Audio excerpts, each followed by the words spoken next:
June is often the hottest, driest month in the Arizona garden. The goal now is to help everything hang on through the toughest part of the year. In this video, I'll share the most important things I'm doing this month to help my garden stay strong through the heat. Want to follow along?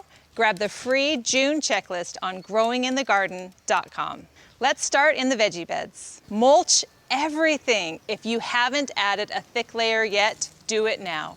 It protects the soil and helps stretch the time between waterings. Provide shade, especially in areas that get afternoon sun. I use 50% shade cloth. Water deeply, less often. Aim for 8 to 12 inches deep. Don't just follow a schedule, check your soil. If it's dry on top but still hydrated below, you can wait a little longer. As crops finish up, plant cover crops. This year I'm planting sweet potatoes and cowpeas. They'll fill any empty spots, act as a living mulch, and keep the soil alive through the summer. Let's talk bugs. June is when pests really show up. So I'm checking the garden every day. Here's what I'm looking for. Squash bugs. They're always hiding under the leaves. Tomato hornworms. Look for chewed leaves and frass. Whiteflies. They're usually in crowded areas. Thin plants and remove old spent crops. Leaf-footed bugs are especially on pomegranates. Learn to identify all stages and get them out of your garden.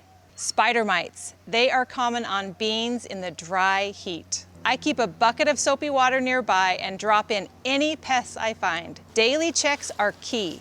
Catching them early keeps things from getting out of hand. Also, watch for powdery mildew on zinnias, melons, squash. Remove affected leaves and treat to stop the spread. Now, let's talk container gardening. It can be tricky in the summer, especially in Arizona. Small pots dry out fast and plants show heat stress quickly. Remember this area in the spring? It was packed with containers and blooming flowers. As those finished up, I emptied the soil into my garden beds and put the containers away.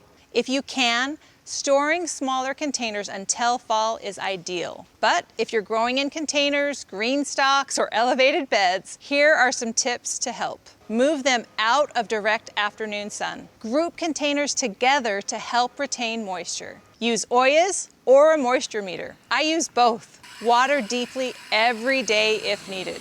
In this heat, they dry out quickly. It takes more attention this time of year, but container gardening can still do well. Now for fruit trees and citrus.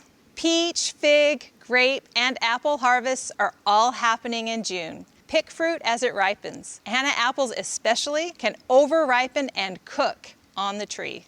If you haven't already, mulch and feed your citrus trees. It helps going into the hottest part of the year. Deep, regular water is key. Young trees might need extra care. Shade them and watch your watering. For citrus trees, don't worry if you see small fruit droppings. That's June drop. The tree is self-thinning. It's thinning the fruit that it can't support over the summer. If citrus bark is exposed to sunlight, protect it. I use wraps. It's like a sun shirt instead of sunscreen. It's a single step that makes all the difference. Now let's look at flowers. Even in the heat, there are plenty of blooms to enjoy. Hollyhocks might be finishing up, but leave the plants in place to save the seeds. These margarette double champagne hollyhocks are fading now, but I'm definitely saving seeds. These were beautiful flowers. Marigolds are easy to save seeds from too. Just let a few flowers dry right on the plant. Deadhead and harvest Lisianthus, floss flower, Shasta daisy, Rudbeckia, zinnias, cosmos, salvia, and scabiosa to keep the blooms coming. Heat-loving flowers like gomphrena and zinnias will keep going all summer. Keep deadheading your roses, but hold off on heavy pruning or trimming. This is also a great time to harvest and enjoy your herbs and collect seeds if you've let any of them flower for beneficial insects. Keep basil trimmed back above a set of leaves. Harvest often to prevent flowering and encourage bushy growth. If your cilantro and dill have bolted, go ahead and harvest the seeds. You'll get coriander and dill seed, great in the kitchen or to save for next season. Oregano is at its peak right before flowering. Harvest now for the best flavor. Now for landscape plants.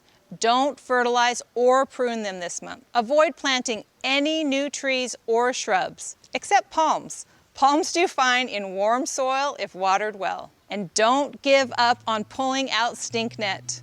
Bag it and toss it. Don't let it go to seed. And with this video, I've officially shared a planting and task video for every month of the year.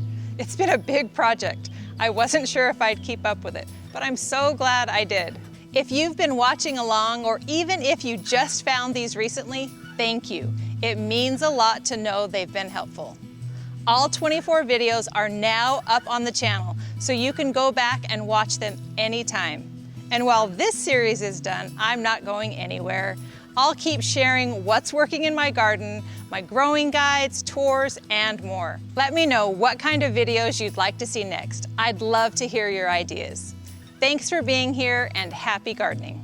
Want a thriving desert garden? Join my monthly online classes, live or on replay, and get instant access to past classes and journals. Bring your questions and let's grow together in Growing in the Garden Academy.